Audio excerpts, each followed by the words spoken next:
The playoffs are here. Hello, everybody. Welcome into the Basketball Bulletin. I'm Trevor Lane. We just saw the finale of the play-in tournament. The Phoenix Suns took down the Golden State Warriors. Was that the end of the Warriors? We saw that final hug between Draymond Green, Steph Curry, and Steve Kerr. We'll talk about that. Plus, Draymond got ejected. Maybe not a surprise in that one. And Kevin Durant suddenly on the injury report. What could that potentially mean for the Lakers? All that. Plus, of course, we'll be taking your questions, your comments. All of that is playoff time, baby. Let's go. Let's go. Come on. Now, only chances for Brooks and Allen to injure OKC. We're talking about the Suns' only chance. You're not wrong, but I'm not going to wish injury on anybody. But yeah, the Suns have no shot against OKC. Nor most teams don't, right? They have no shot. But credit to the Suns. They played well, played hard. Oh, what a great game by Jordan Goodwin, former Laker, who they let go. 19 points, 9 boards, 2 assists, 6 steals for Jordan Goodwin on 7 of 11 shooting and 4 of 7 from 3. Yeah, that hurts. That hurts. You can still defend letting go of Jordan Goodwin in order to sign Marcus Smart. I think that's a defensible decision.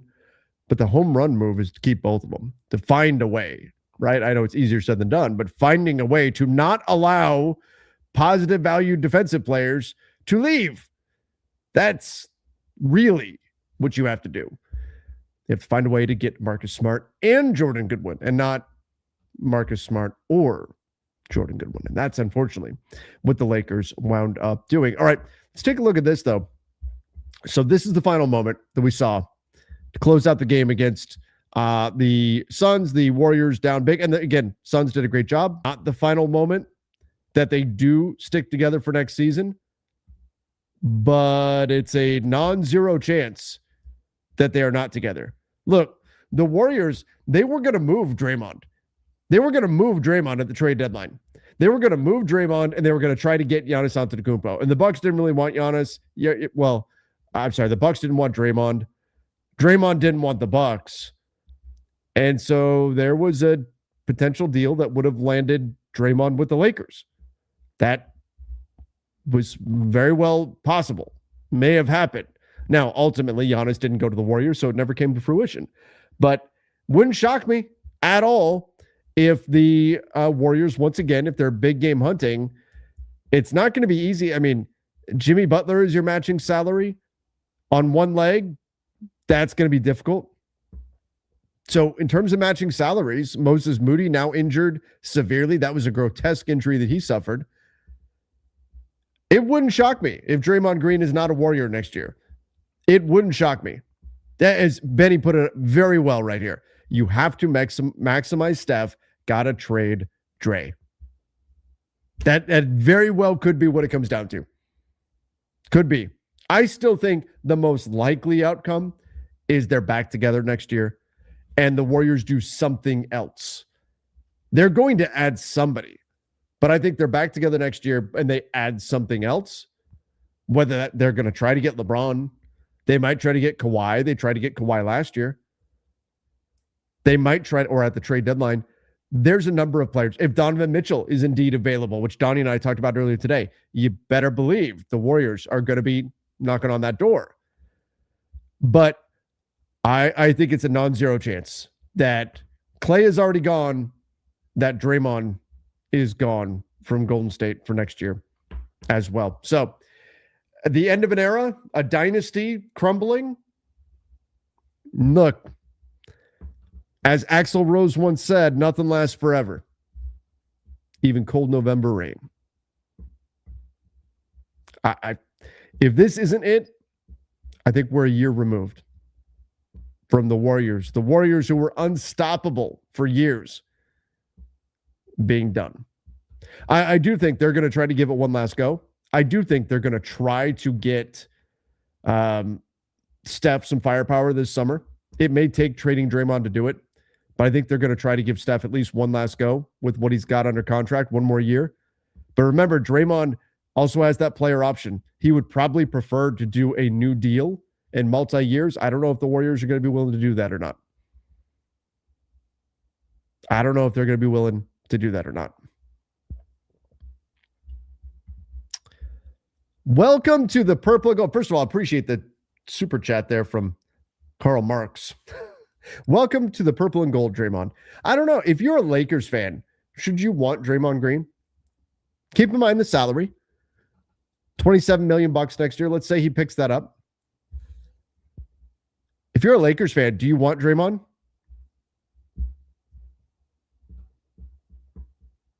Or is he more trouble than he's worth? He just had that great performance against the Clippers, locked up Kawhi Leonard, had 4 steals in that game. But look, let's face it. At times, he's also kind of an asshole sometimes, isn't he? Isn't he? He just got kicked out of that game tonight. He just got kicked out of the game. Right? You know he's an instigator. He's an instigator. It's what he does. That said, is there an element where like, yeah, he's an asshole, but he's our asshole? You know what I'm talking about? Like, is there that element to him? Like Dennis Rodman was beloved in Chicago. I'm not saying Draymond and Dennis are the exact same, but sometimes it's okay to have a bit of a outgoing, let's say, personality. Is that something that, say, the Lakers need? And if not, who does? Who looks at things and says, Draymond will be a really good fit for us, even with all the stuff that comes with Draymond. And we know he's good friends with LeBron. I don't know. He's 2 years away from retirement. I get that side of it. I get that too. Like, it wouldn't be, there's Lakers fans that still say LeBron's not a real Laker. It's been 8 years now, and they're still saying, oh, LeBron's not a real Laker. He's a mercenary, right? So I get it, but you've also had guys that have come to teams late, been instigated. Look, the Phoenix Suns fan base has adopted Dylan Brooks very, very quickly, and he leans into being Dylan the villain. It doesn't take long.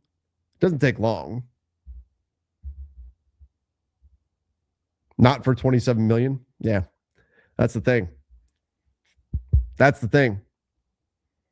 It's interesting. He also got sent to the locker room by the refs. Yep. What center do we have that's better than Draymond? Nobody. Fair point, right? Nobody's better than Draymond. It's not Hayes. It's not Ayton, who've done a fine job. Draymond's better. I mean, it's not close. Draymond and Marcus would give me anxiety. Draymond and Marcus together would either be awesome or they would just beat the hell out of everybody every given night. The Lakers, as though the Lakers aren't hated enough, they would instantly become one of the most hated teams in the NBA, having to deal with those guys. Could you imagine Draymond with Luka? Fans of other teams already get so mad at the Lakers' free throw attempts with Luka, with Austin. Imagine if you also had Draymond Green to piss them off on the floor. A little bit of news, though, came out today as well when the injury reports came out. Let's talk about that real quick. I don't know if this is the end of the Warriors dynasty, like permanently. And I'm mostly talking about Steph with the Warriors. I think they try to make it another year. I think this may be the end of Draymond, Steph, and Kerr. I don't think Kerr is going anywhere. I think Draymond could. We'll have to see what ultimately happens with the Warriors. We know they're going to be trying to make changes this summer. They don't want to be the 10 seed anymore. They want to give Steph another shot. They're going to try to woo LeBron. They're going to try to get Giannis. And it might mean moving on from Draymond Green. All right, some other news. The Rockets suddenly listed Kevin Durant as questionable with a knee contusion. KD suddenly listed as questionable. I talk about this. I already recorded the Lakers Nation podcast for tomorrow, previewing game 1. I don't buy it. I've been wrong on this kind of stuff before, though. I've been saying, oh no, that guy's listed as questionable. There's no way he misses the game against the Lakers. And then lo and behold, the dude will miss a game. I don't buy it, though. Going into game one of the playoffs, I think the Rockets are at a disadvantage already going in because who the hell knows what the Lakers are going to do?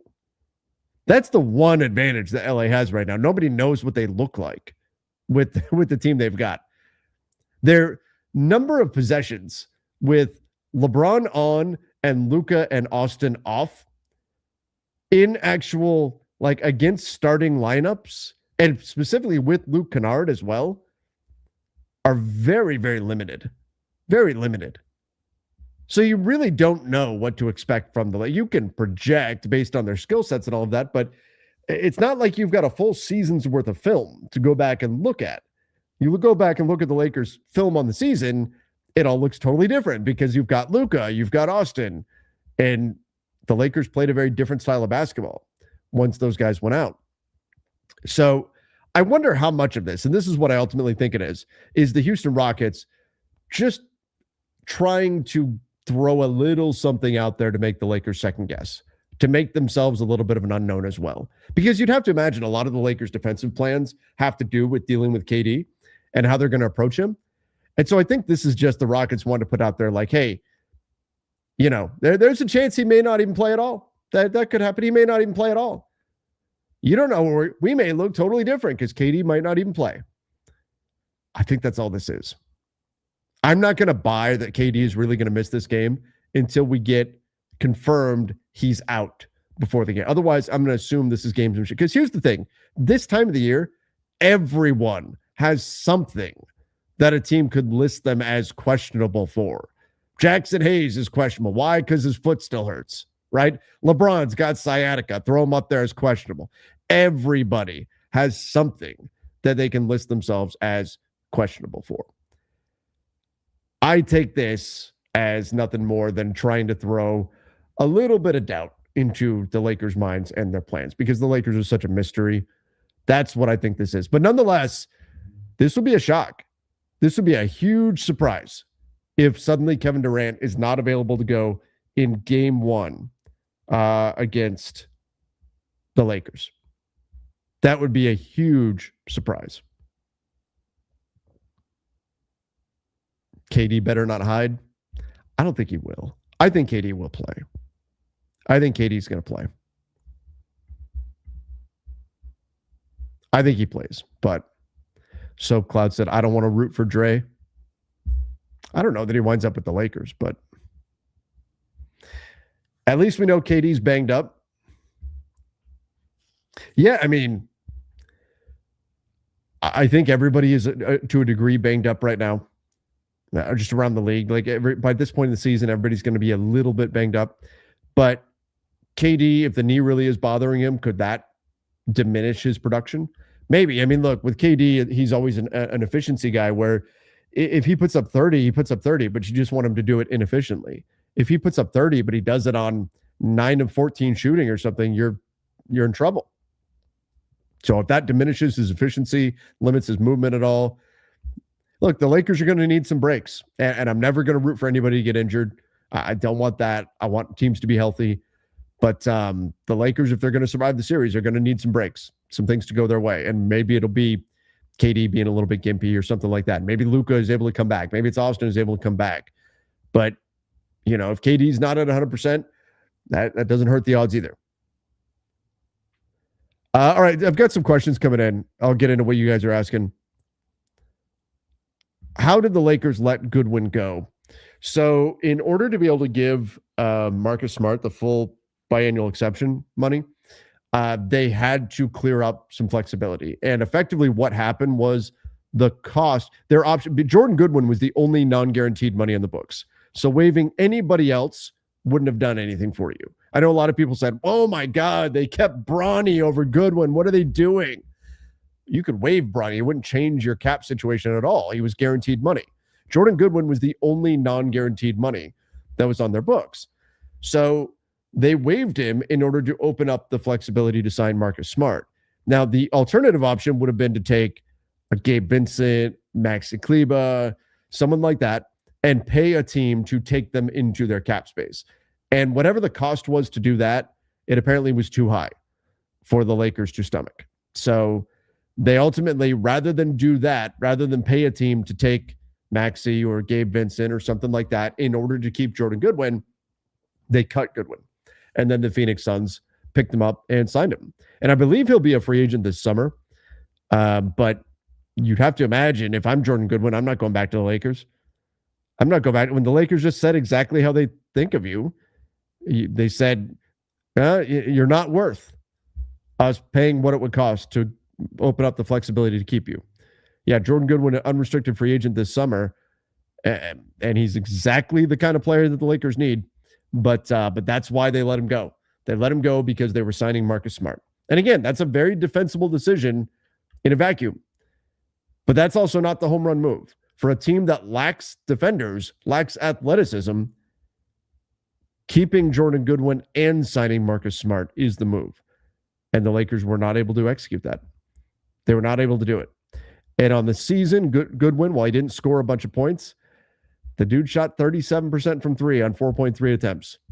9 points per game, 4.9 rebounds, played 22 minutes, 23 minutes, played in 70 games for the Suns. 1.5 steals per game. Exactly the type of player that the Lakers could have used. So it's unfortunate because that's really the move. And that speaks to the summer as well. Whenever that occurs for the Lakers, whenever their season is over, it's not about adding a player in place of a player. You know what I mean?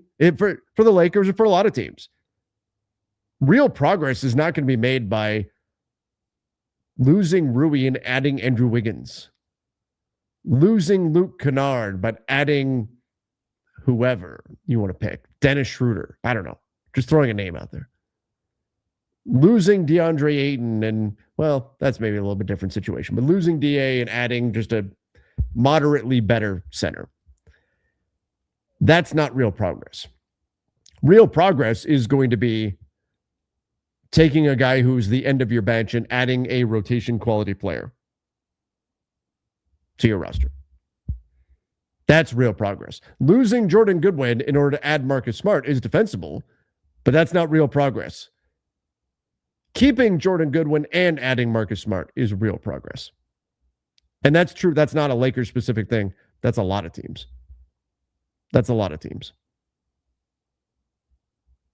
Suns had Highsmith. Warriors had Melton. Meanwhile, Rob signed Buffkin. Yeah, Suns did add Highsmith. I don't know if he would have been willing to go to the Lakers. And then you look at Melton. It looked like that was a done deal, and then suddenly it wasn't. Over the summer, it looked like the Lakers were going to get Melton, and then suddenly they didn't, and he went back to Golden State. I don't know what happened there.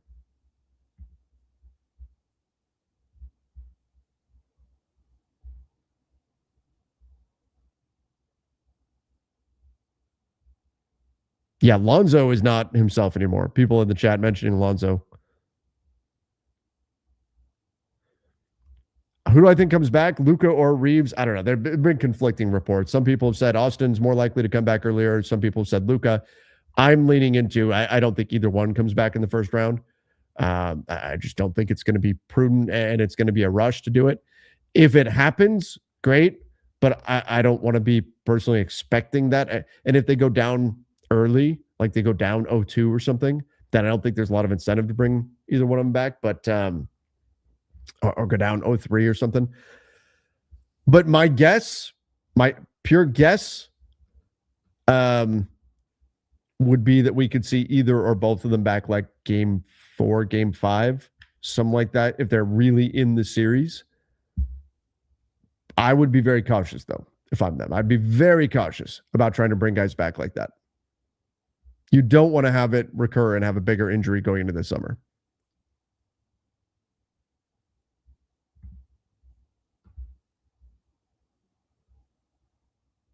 I think it's a built-in excuse if KD plays and it's an L. Well, that's the one thing, right? Like the Lakers have in that series have every excuse to lose. I mean, nobody's expecting the Lakers to win. They're the heavy underdog. Nobody's expecting them to win without Luka, without Austin. They got absolutely crushed by unfortunate injuries. If the Rockets were to lose to the Lakers, that would be devastating. That would be disastrous. They wouldn't hear the end of it.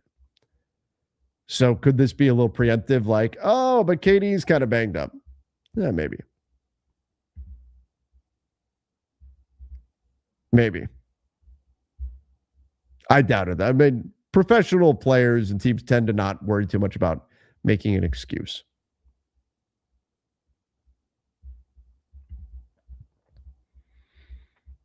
Draymond's texts in LA won't matter when Judgment Day comes. What does that mean?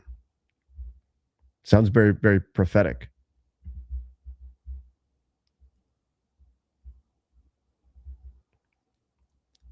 With the full bracket now known, what's your finals prediction? Okay, so let's take a look at the full bracket.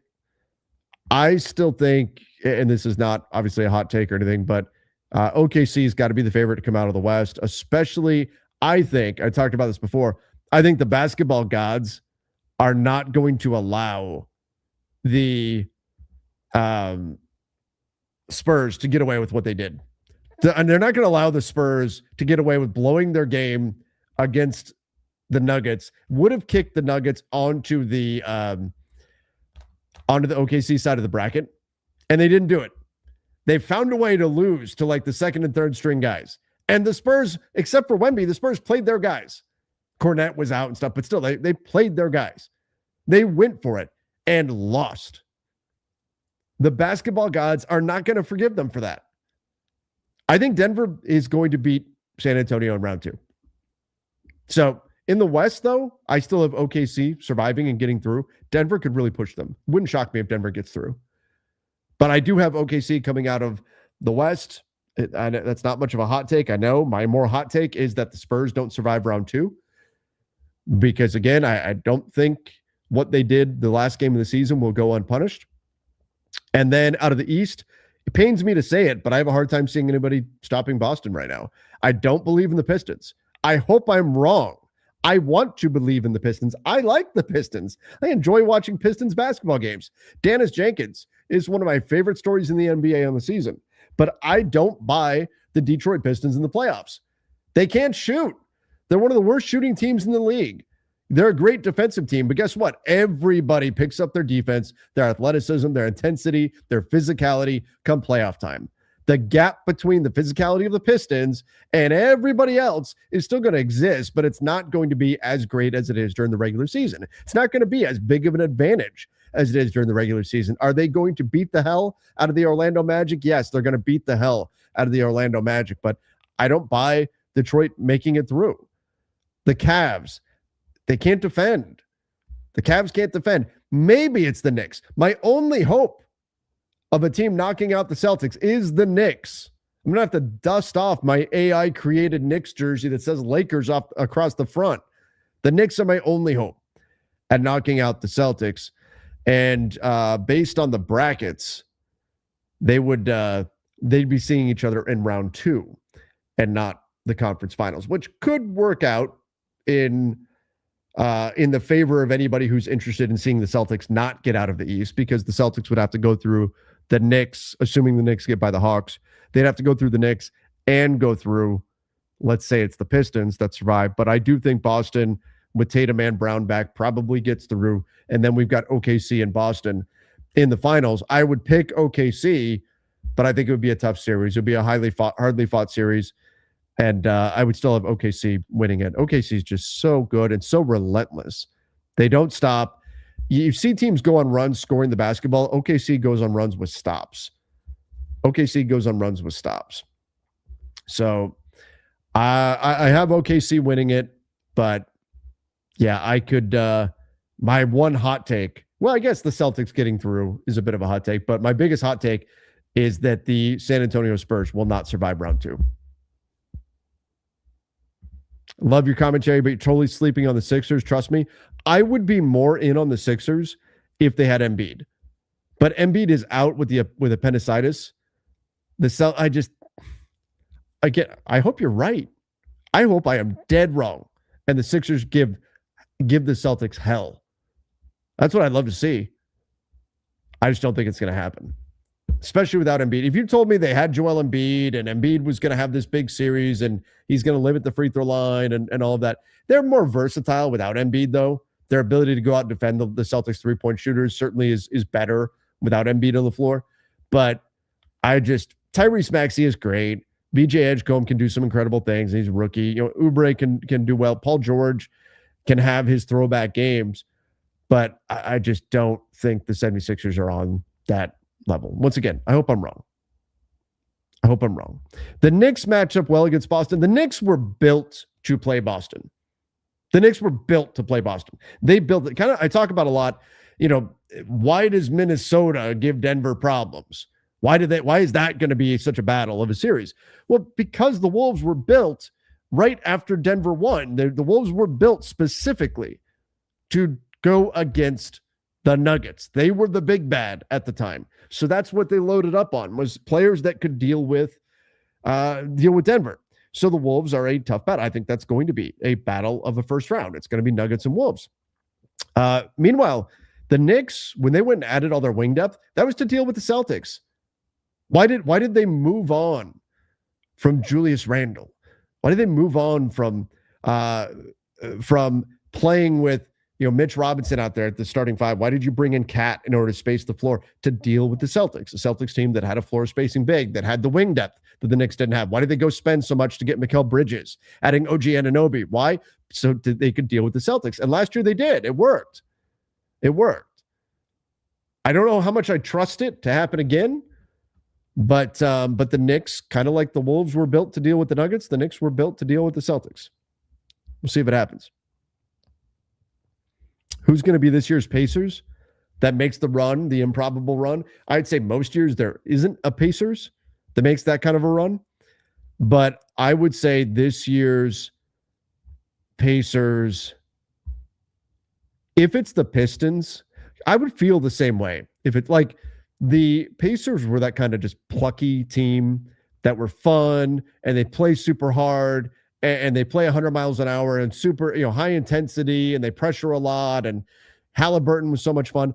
The Pistons, if they get through, even though they are the 1 seed, if they get through, they'll be kind of the Pacers in that sense.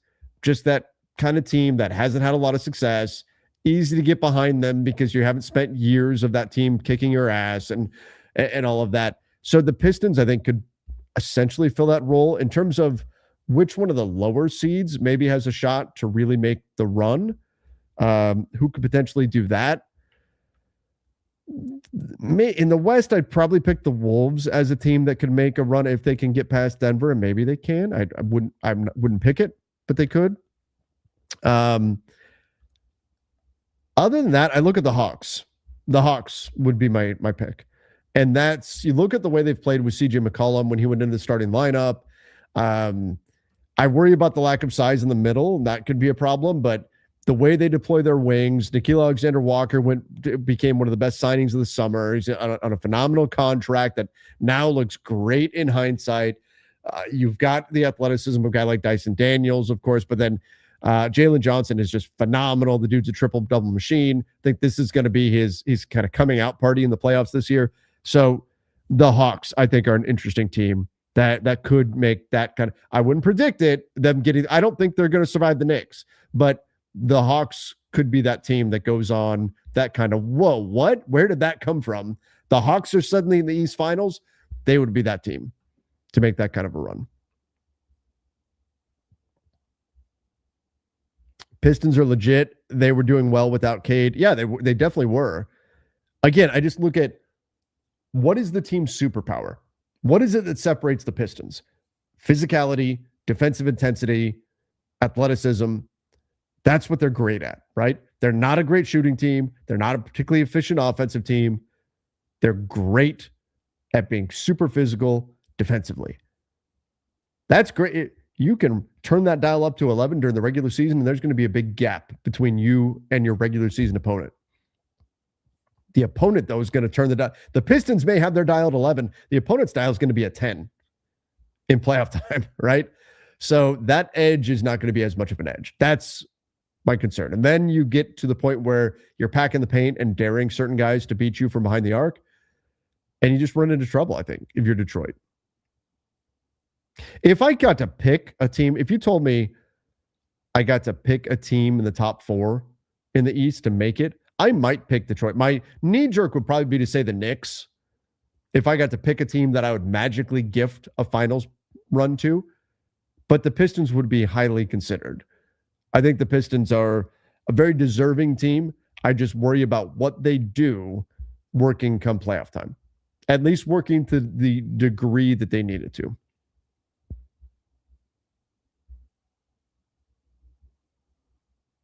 The Magic can match their physicality. Yeah, but they can't match their quality. The Magic can match that. They are a very physical team, but I don't think they can match the quality that the Pistons bring. And the Magic, I talk about the Pistons shooting. The Magic, I mean, they had a great night tonight, but my God.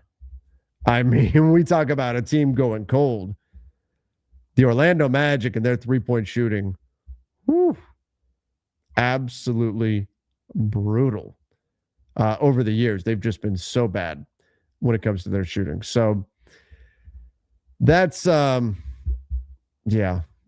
a team that I think I look at the Magic essentially as a lesser version of the Pistons, right? Where the Magic are athletic, they dig in defensively, but they also can't shoot.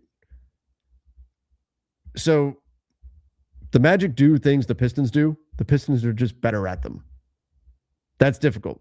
That's really difficult to win a series. Usually, if you're going to win a series, if you're going to be the lesser team, it's because a styles make fight situation, right? If you're the lesser team, but your style is able to overcome. It's very different than what your opponent throws at you. When you play the same style and you're not as high a level of team as that, that's the Magic and the Pistons. The Pistons are better at the things the Magic lean into.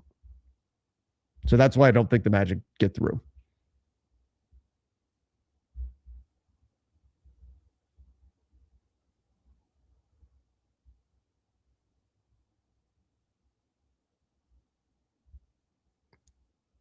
Let's see what else we got here. Surprise team, kind of just answered that. The Hawks would be my true, like, kind of dark horse team to really make a run.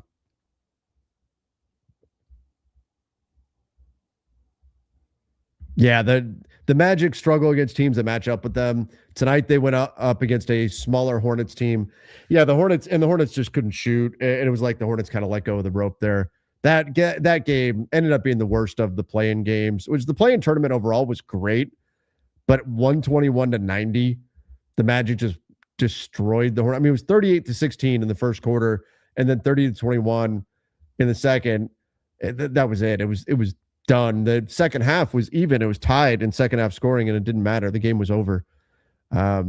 Unfortunate end, but the Hornets shot 27% from three on 45 attempts. Live by the three, die by the three. Tonight, the Hornets died by the three. The Pistons are the Magic on steroids. Yep. Hopefully not literally, but yeah.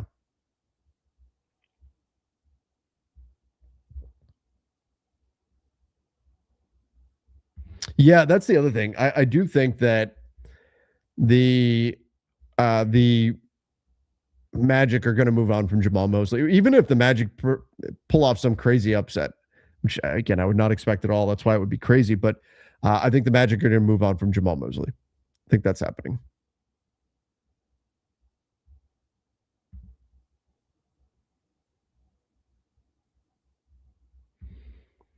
They rely on higher percentage twos over high variance threes. I'm underestimating the Pistons. Remember how they destroyed the Lakers? Oh, I hope you're right. I hope I am underestimating the Pistons. I would love to see them make a run. Would love to see it. But it's not. They're getting these high percentage twos. They're not shooting well on twos either. They're not shooting well on twos either. Now, if we want to get at a shot frequency, yes, they're doing a good job getting to the rim. They're third in the NBA at getting to the rim in terms of frequency. They're not shooting as many threes. So that does help. But their efficiency, their accuracy is not great anywhere on the floor. I just think that's going to be too big of a drawback come playoff time. And again, I hope I'm wrong. Every team has something. Every team's got some kind of weakness. The question is, does it matter? Can you overcome that weakness? The 2020 Lakers couldn't shoot, right? Remember that being a thing? Couldn't shoot the three well enough. Did that matter? No. They were good enough everywhere else. They were hyper efficient in the paint. My concern is that the Detroit Pistons are not hyper efficient anywhere. It's not like you can say, oh, well, they don't shoot the three well, but they dominate everybody in the paint. And they're just scoring and scoring through it. They're not. They're not. Again, hope I'm wrong. I hope that come playoff time, those shots are falling for them. And they do a lot of really good things to make up for not being the most efficient team. But I also worry about teams just packing the paint against them. So I would love to see Detroit make a run, though. Would love to see it.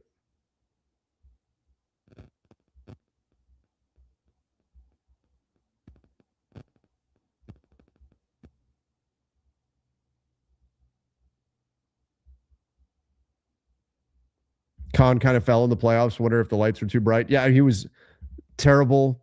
Yeah, everybody was bad this game, but Con 3 for 10 in this one. Game before that. It's crazy that the play-in games don't actually count towards guys' stats, but Con goes 5 for 22. 5 for 22 in the 2 play-in games, 1 for 12 from 3. And here's the thing. That should not hurt him at all in the Rookie of the Year race. It shouldn't.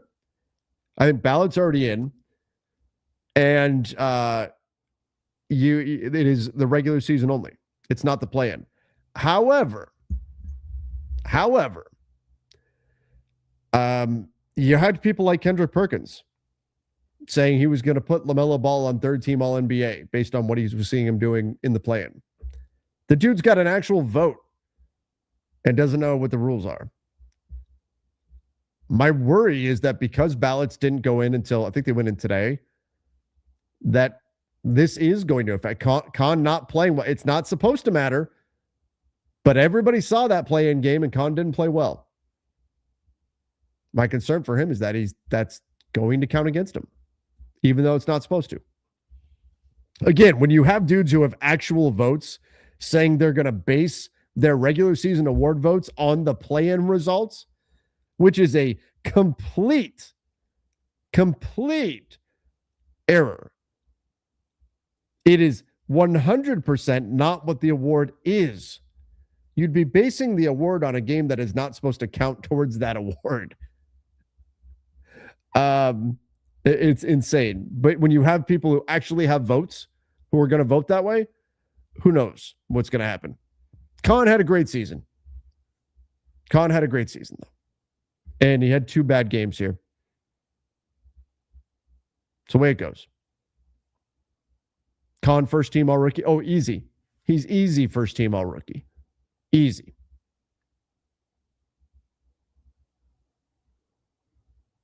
The question is he rookie of the year?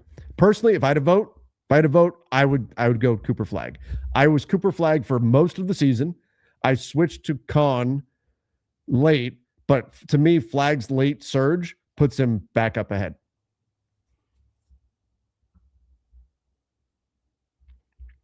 Do I think the Blazers could push the Spurs to 6 or 7? I don't.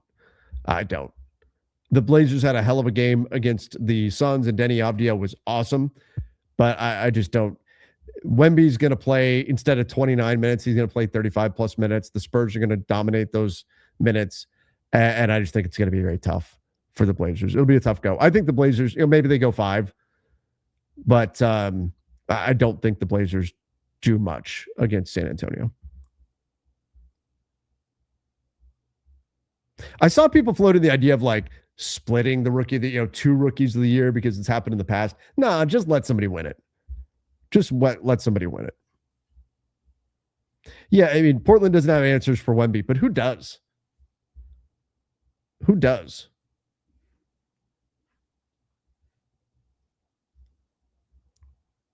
Like, there aren't answers to Wemby. Do I buy KD's injury? Nope. Talked about that a bit ago, but no. Is game 1 a must-win? Kind of. It's more of a must-win than a typical game 1 would be. You can't have the LeBron feel-it-out game. Can't have that. I think it's more of a must-win in part because the Lakers are such a mystery. There's not a lot of film on what the Lakers look like without Luka and without Austin against like starting level competition. So I think because of the mystery there, you've got to capitalize on that because there is that unknown element. Whereas going into game 2, they'll have a sense of, okay, what it is the Lakers are going to try to do. So that element of it matters. The element of surprise, I suppose. Hat tip to Chuck Norris there. The only element on the periodic table that Chuck Norris recognizes, the element of surprise. R.I.P. Chuck. But then I also think from the mental side of it, all we've heard is the Lakers have no shot. All the Lakers have heard is they have no shot. I think winning game one for the mental side of it would be a huge confidence boost as well.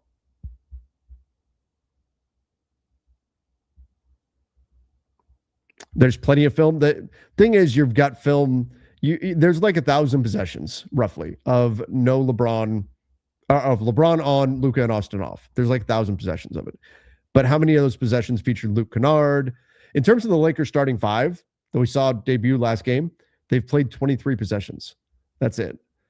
And so I do think there's enough unknown still, especially because of those 1,000 or so possessions of LeBron on, Luka and Austin off, a lot of them were going up against second units because that was a lineup that was LeBron and the Banshees that you saw out there in the second quarter. That was not going up against starting caliber units. So your strategy is going to be a little bit different.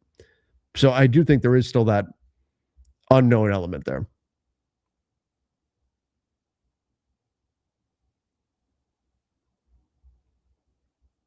Sengun is going to absolutely cook Ayton, and I can't wait to watch. Yeah, what did Sengun average? I was just looking this up.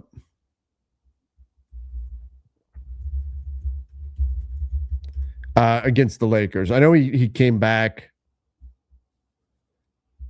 Let's see. Played one of the two games against the Lakers. He had 27 and 10. And then Christmas Day, he had 14 and 12. But yes, look, is Alperen Sengun better than DeAndre Ayton? Oh, hell yeah. Absolutely. Be a surprise. Alperen Sengun is going to outscore, out-rebound DA. There's no question.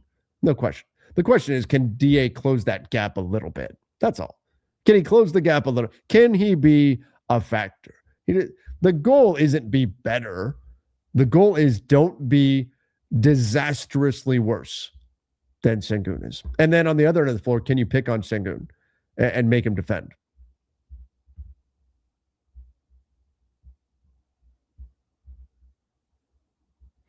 Somebody asked, is the thing about Damian Lillard coming back real? So Tiago Splitter was asked about that, and he made a joke. He was joking, and he later clarified it, but he made a comment. He was asked about the injury report, and he went through it, and then he said, Dame is questionable. But he was kidding. Dame's been on the injury report all year as out, and he made a joke about Dame is questionable. Then he later clarified, no, I was making a joke. I was kidding. I'm not being serious. There's no expectation that Damian Lillard's going to come back in the playoffs or anything like that.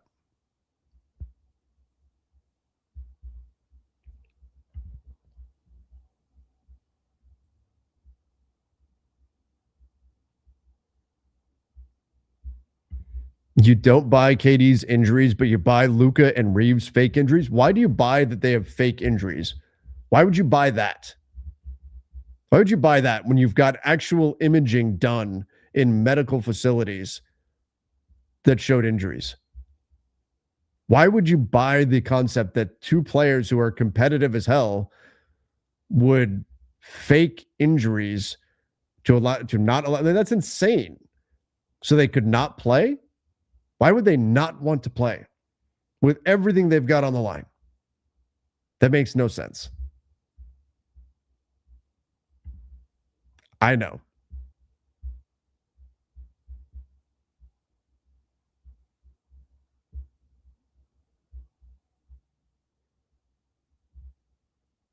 Oh, comrade, Karl Marx says. Communism, capitalism, socialism, Lakers in 5. The Lakers in 5 thing didn't go so well last year.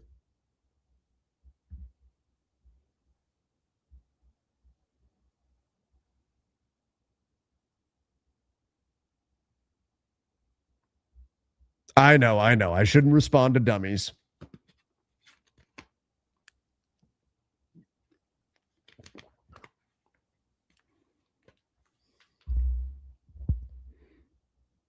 Lakers lose in 5, maybe. I mean, honestly, I think I predicted the Lakers goes 6 games.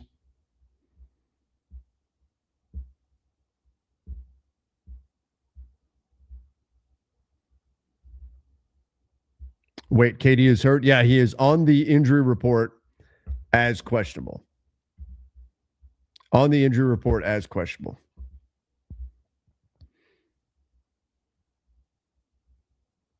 Does Maxey on Sengun seem like a good counter if AD doesn't show up? Well, you got to flip that. It's DA. I know there's some PTSD there with AD, but DA, if he doesn't show up, you may not have many other options. I mean, you could throw Jackson Hayes in there, but he's going to get overpowered a bit. By a bit, I mean a lot. So Maxey would become a necessity. Yeah. You'd have to. Who are the starters? I think the starters are going to be who we saw last game. And that'll be Kennard, Marcus Smart, Rui, LeBron, and Ayton. And I'm concerned about the defensive side of the ball with that group. I think you're asking a lot of LeBron and Smart to surround them with DA, Rui, and Kennard. None of those three are high energy players. None of those three are, scrappy type players, hit the floor after the loose ball, going to make the extra effort to get to the rebound. That's not really what they are. And I'm not criticizing that. That's just not stylistically what those players are. I prefer to see at least one more true defensive scrapper, whether that's, even if you want to tell me it's Jared Vanderbilt, if it's Jake LaRavia, somebody that's that type of skill set in that starting five over probably Rui is the guy that I would take out. You do need Rui's scoring still in the series, but I would lean in further towards defense. JJ Redick has leaned into offense, though. Whenever pushes come to shove, Spack's been against the wall, he's leaned in to offense. I don't particularly agree, but that's the way he's gone with it.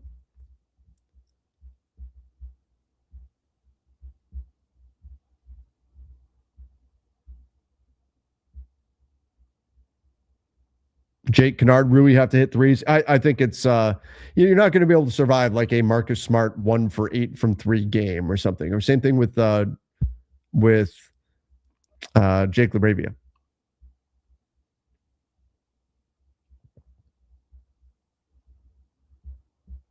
Do you think Bronny will be impactful this series? No. I mean, define impactful. Could he play okay minutes? Sure. I'm very concerned about his ball handling, though, and his propensity for turnovers against a team like the Rockets. I think he's come a really long way, and he's done a very nice job just developing as a player. He's gotten better as a passer. He's gotten better as a defender. He's gotten better as a shooter. He's getting better all the time. But he does have some turnover concerns, and against a team like the Rockets, that could really be magnified. So I do have concerns about Bronny in that sense. So is he going to be impactful? Probably not. I wouldn't bet on him being impactful in the series. Could he come in and play a 5-minute shift and be okay? Sure, that could happen. But I think if you're asking him to be a primary ball handler, things could get kind of dicey there with him.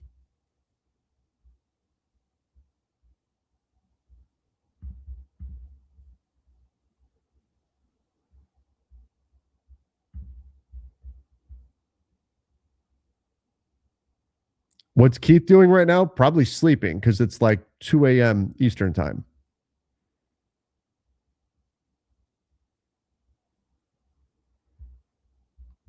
Rui is just as physical and clutch when he has to be. I wouldn't say just as physical, but clutch. Rui has been a playoff riser at times. There was a point where Rui Hachimura led the entire NBA history, not just a year, but NBA history in three-point percentage for the playoffs. Playoff three-point percentage, number one, was Rui Hachimura for a little bit. He can be a playoff riser, and that is a good thing about Rui. But I don't think that necessarily means he's going to get more physical. Now, I do think if you were to tell Rui, hey, go defend Alperen Sengun, we're going to go give the next 5 possessions, you're going to defend Alperen Sengun. He can do that. Now, he's not super effective at it, but he's reasonable at doing something like that. And I actually think that's a little bit easier for him than, hey, go chase Jabari Smith off of some screens, right? Or something like that. That's where he tends to get in trouble. We saw a lot of times of, Michael Porter Jr. giving him lots of problems because Rui off ball defensively really struggles. So if you just say, hey, your job is to defend in the post against this guy, and we've seen him do it against Jokic, we've seen him do it, he'll probably be asked to do it against Sengun. That's where I think some of his defensive concerns actually get mitigated a bit. Now, do you want Rui defending a big all game or something? No, probably not. But it is a way to prevent him from getting exploited too much off ball, would be to actually have him defend the 5.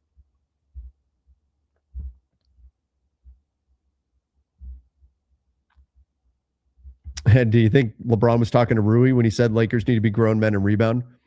Rui's one of them. Rui and DA, I think, are my big 2 that he's talking about. But frankly, it's everybody. Everybody's going to have to rebound, which is true for any team that's playing the Rockets. Has the NBA penalized the Clippers and Leonard yet? Nope, no updates on that just yet. No updates there.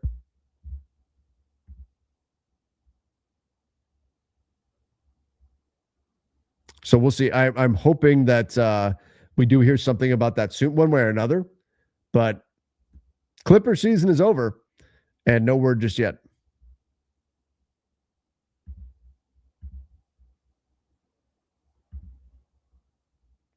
Good thing the Rockets don't have Steven Adams. Oh, Steven Adams crushed the Lakers on Christmas. It was a big loss for them. Plus Fred VanVleet. All right, we'll do a couple more. Somebody said, I think Rui's going to have a big game tomorrow, 4 threes. Let's go. Yeah, look, I talked about it a little bit on the preview pod that's going to come out in a few hours. Channel members will have it out shortly, but you're going to need outlier performances out of it. May be a different player each night, but you're going to need there's going to need to be at least one game where Rui has like a 4 for 6 from 3 night. You're going to need at least a game where Marcus Smart has an outlier 5 or 7 from 3 night. You're going to need at least one game where DeAndre Ayton pulls down like 15 rebounds and is awesome at that. And it's awesome protecting the paint. You're going to need a game where Jackson Hayes gets going on lobs. You're going to need outlier performances, above average performances out of multiple players if they're going to survive.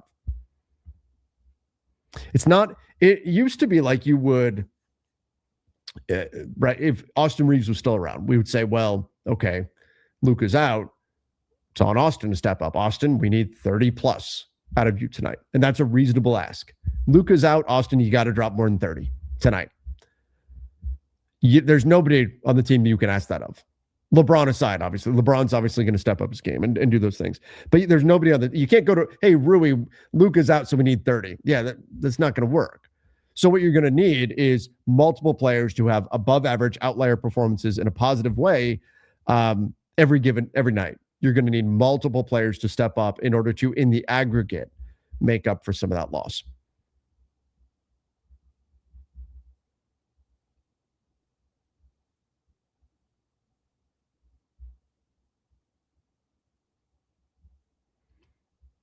Who you got between the Wolves and Nuggets with Jaden back? I've got the Nuggets winning it. I think the Nuggets are in a great rhythm. They're going to be very tough to beat. I have the Nuggets winning it. It may take them 6 games, but I've got the Nuggets winning it. I do think the Wolves can give them some problems, but I don't think it's going to be enough to stop the Denver Nuggets.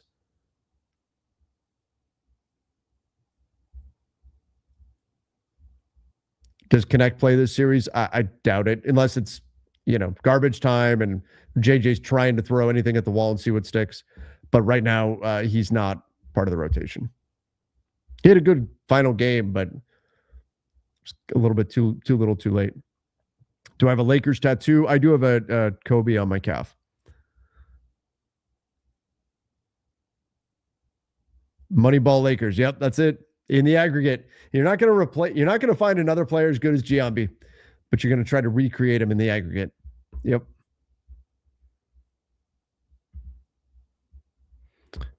Where's Studio Cat? Not in here right now.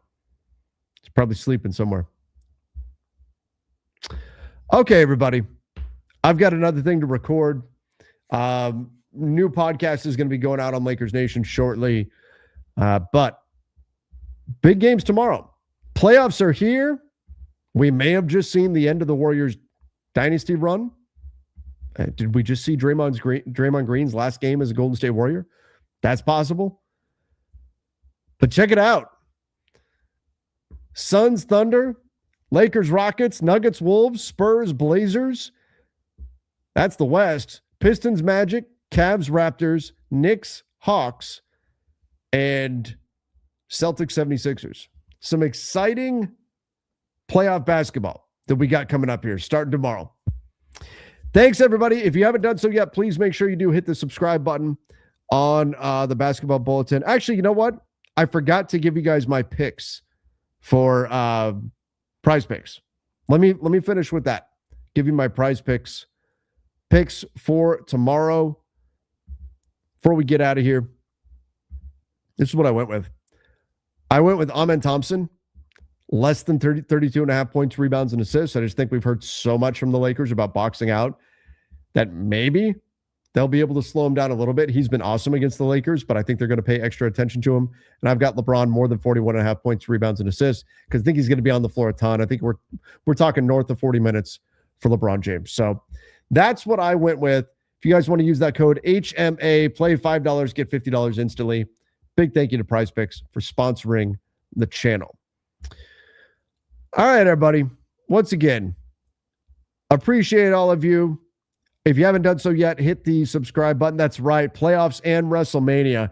I'm going to miss a good chunk of WrestleMania, but I'll have to watch. I'll watch it after the fact on a replay. That's exciting too. Big weekend. Big weekend. All right, everybody. Thank you. Till next time. See ya and stay safe.